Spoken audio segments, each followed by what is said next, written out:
Fala, meus amigos, minhas amigas, ligados aqui no Dois Toques, a casa do futebol. Olha, hoje tem um jogo que vai mexer com o brio de muita gente. Eu não estou falando só das imensas torcidas do Vasco da Gama e do Palmeiras.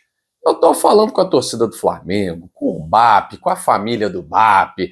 Vocês imaginem se o Vasco ganha do Palmeiras hoje, gente.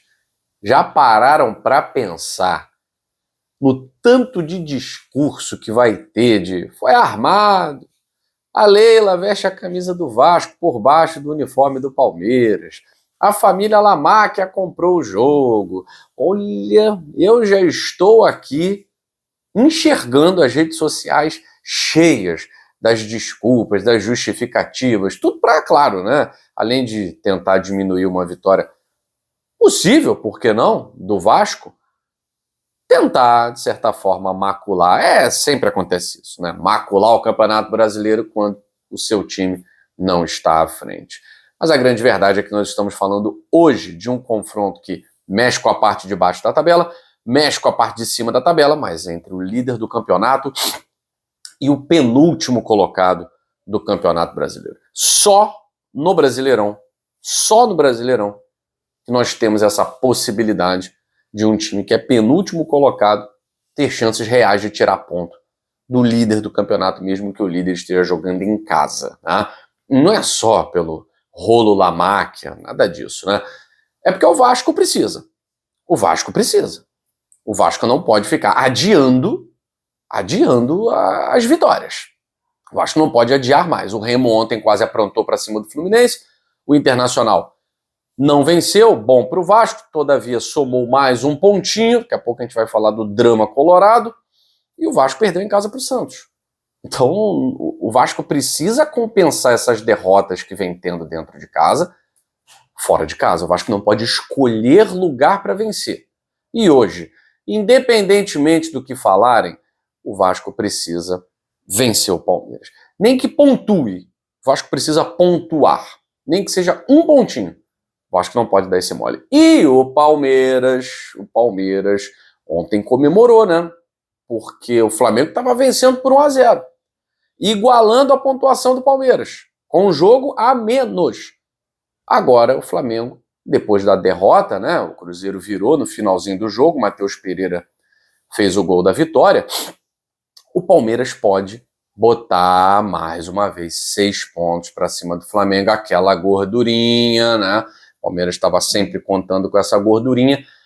Tem tropeçado no Brasileirão, perdeu o último jogo contra o Fluminense. Agora pega mais um time carioca, depois vai pegar o Botafogo, vai ter uma maratona aí contra times cariocas e o Palmeiras precisa performar melhor.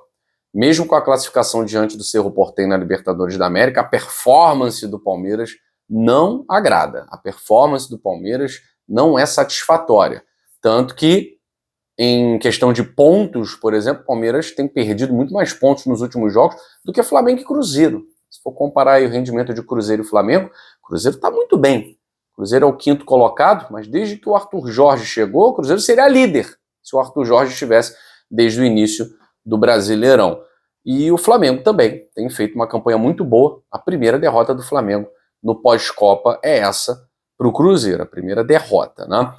E o Palmeiras hoje tem a chance de colocar 6 pontos, vai enfrentar um adversário que tem sido um adversário amigo, que, claro, estou falando de esquema, né? Amigo no sentido de que o Palmeiras frequentemente vence o Vasco quando joga em São Paulo, né? No Rio de Janeiro, o Vasco, por exemplo, venceu o último jogo, ano passado tem dado empate, ano passado o Vasco vendeu o mando de campo, e aí quando o Vasco vende o mando de campo, o Vasco perdeu em Brasília. Mas esse ano já deu Vasco. Vamos ver se o Vasco consegue, no peito e na raça, conquistar pelo menos aí um ponto diante de um Palmeiras que precisa dar uma demonstração de força para sua torcida. Já conseguiu a classificação na Libertadores, tem Copa do Brasil, o Palmeiras está em 3 frentes, né? Então hoje é um jogo importantíssimo, até para tirar um pouquinho essa coisa de que a Leila é Vasco, até a torcida do Palmeiras está sendo um pouquinho contaminada com tudo isso que está acontecendo. que a Leila está ausente do dia a dia, que a Leila está aérea. A gente tem escutado tantas coisas, né? Que a Leila já está com a cabeça no Vasco. A Leila tem 1 ano e meio de mandato ainda e muitos palmeirenses já estão dizendo que a Leila está com a cabeça em São Januário. Enfim, hoje é uma oportunidade para Leila, jogadores, Palmeiras, mostrarem que o foco é o título brasileiro, né? Vai ser um jogo interessante. E ontem, além da vitória fantástica do Cruzeiro sobre o Flamengo, o torcedor do Cruzeiro ficou com aquela pontinha de por que não rolou essa vitória na Libertadores. Dava para ganhar, dava para passar. Dava, não aconteceu, né? Mas o Arthur Jorge mencionou que logo após a eliminação, os jogadores... É um pouco clichê isso, né? Fizeram um pacto, é clichê.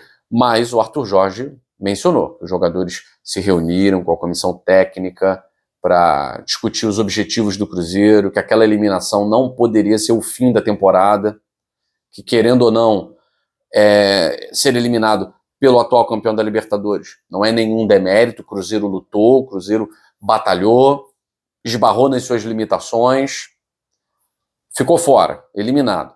Mas no Campeonato Brasileiro deu uma resposta muito rápida, muito rápida. O Cruzeiro, que tinha perdido os 2 últimos jogos do Cruzeiro no Mineirão, não foram interessantes. Uma derrota para o Botafogo e um empate com o próprio Flamengo. Então, tinha perdido pontos no Mineirão e volta a vencer em uma vitória emocionante que coloca o Cruzeiro ali. Eu vou dizer uma coisa para vocês, gente. Esse G5 tá fechado. Esse G5 tá fechado. Fluminense, que era o time que tinha a chance de oscilar, ele consegue com o Marcão uma vitória, vou dizer, improvável, porque o Fluminense é muito melhor que o Remo, com todo respeito ao clube do Remo, clube do qual eu gosto muito, mas não dá pra gente achar que no Maracanã, o Fluminense, 4º colocado, 3º colocado, acho agora do Campeonato Brasileiro, né, quarto de produção, vai perder pontos com um time que está na zona de rebaixamento. Brasileirão é o local onde isso acontece. Mas o Remo faz o gol e recua. Chama o Fluminense para o jogo. E aí, querendo ou não, com um gol de gramado ou não, né, gramado ruim decide jogo, gente. Quem disse que gramado ruim não decide jogo? O gol não foi do Hulk. O gol foi do péssimo gramado do Maracanã, né? Palmas para o péssimo gramado do Maracanã, que normalmente atrapalha. Dessa vez ajudou os donos da casa, né? Ou os co-donos da casa. E o Fluminense acabou virando o jogo no peito e na raça, e o Marcão foi efetivado. Vai fazer o quê?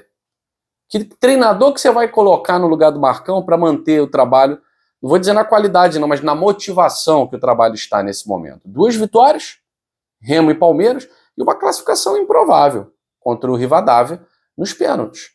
Então o trabalho tem que ser mantido. Se vai dar certo ou não, o trabalho do Marcão tem que ser mantido. É decisão correta da diretoria do Fluminense. Então, para mim, o Fluminense era o time que poderia oscilar e sair desse G5. Agora, acho muito difícil que o Fluminense saia. O Atlético Paranaense, dos 5 que estão ali, é o menor, é o time com menos tradição, é o time com um elenco sem tanta qualidade, mas o time é encaixadinho. O time do Atlético Paranaense é muito encaixado. Jogadores que estão vivendo grande momento. O Odair Helma conseguiu encontrar o modo de jogar ideal. E o Cruzeiro do Arthur Jorge com esse time aí. Não é um timaço, mas para nível de Campeonato Brasileiro. O G5 está fechado praticamente. Eu confesso a vocês, as vagas da Libertadores via Brasileirão, não vejo possibilidade, a não ser que tenha G6, G7, não vejo possibilidade de outro clube chegar e encostar. Quem desses clubes oscilaria? Cruzeiro não vai oscilar, Flamengo e Palmeiras não vão oscilar, e o Fluminense, que deu um indicativo de oscilação, também não me parece que vai oscilar, não. Vai perder um jogo, vai ganhar outro, vai tropeçar aqui, vai ganhar ali. E o Atlético Paranaense, que era a esperança, vamos ver nesse retorno. Um elenco de Série B.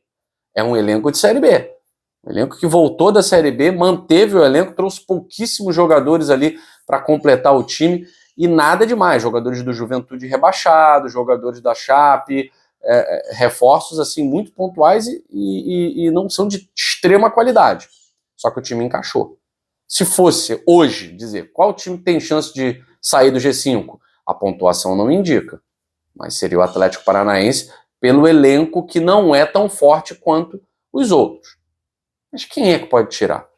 Bragantino? Não. Bahia? Também não. Botafogo? Não sei. Qual Botafogo? Que Botafogo? Vai ter treinador novo? Vai ser com Belão? Vai embalar? O campeonato está no início, nesse retorno. Passamos da metade do campeonato todo, mas o campeonato é dividido em duas partes, né? Turno e retorno. O campeonato no retorno, ele está no início. Agora, a questão é, os times precisam se organizar, tem muito time aí que agora só tem o Campeonato Brasileiro. O Atlético Paranaense é um deles. Tá? Outros estão em 3 competições.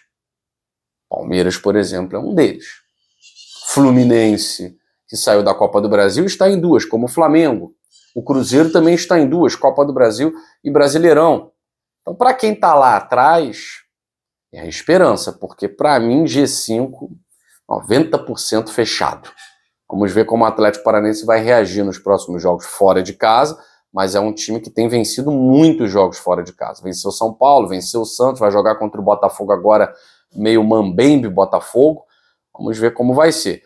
Mas para tristeza geral, assim como no ano passado o G6 estava muito fechado, já quase na metade do retorno, já não tinha chance para ninguém, eu não vejo nesse momento o G5 dando espaço para outros times. Copa do Brasil, pode ter uma final, por exemplo, Palmeiras e Cruzeiro, e aí 2 times que provavelmente estarão no G5, né? Então abrindo o G6. Tem Libertadores da América, que pode ser conquistada mais uma vez por um brasileiro, e brasileiro que está ali no bolo, como Palmeiras, como Flamengo, como Fluminense, o Corinthians também está na disputa, né? E Copa Sul-Americana. Também tem o Atlético Mineiro, que está ali no bolo, né? Os outros estão mais na parte de baixo, como Vasco e Santos. Né? Enfim. O Campeonato Brasileiro, falando de zona de rebaixamento, falando em Vasco e Santos, a gente já lembra da parte de baixo da tabela. Né? Bom, e tem o São Paulo também na Sul-Americana, que também está na parte de baixo da tabela. Inter vive um drama. O Inter pontuou diante do Galo, no Beira-Rio. Mas o Inter, para um time que está liberando zona de rebaixamento, é um time que não vence em casa. O Inter não ganhou do Remo, um adversário direto.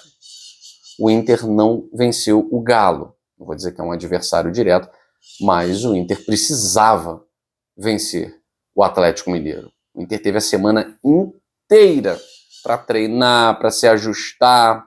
E o Galo vem de maratonas. Né? Eliminou o Red Bull Bragantino na Copa Sul-Americana, está na Copa do Brasil, está em 3 competições. O Galo vem de uma maratona. E o Inter não está conseguindo. O Inter não está conseguindo pontuar no Beira-Rio. Não vencer em casa para um time que está lutando contra a degola é manual de rebaixamento. Vamos ver se o Inter vai dar a sorte do ano passado de encontrar defensores que o livrem, porque o Inter mesmo não está conseguindo se ajudar. O campeonato tende a ficar emocionante. Repito, hein, a chance de 2 grandes caírem é muito grande. Quem está de olho para voltar é esse aqui, ó. Criciúma, liderando a Série B de ponta a ponta, já está querendo garantir acesso com rodadas de antecedência, né? Enfim, a gente volta a falar do Brasileirão, da rodada, aqui no Dois Toques, a Casa do Futebol.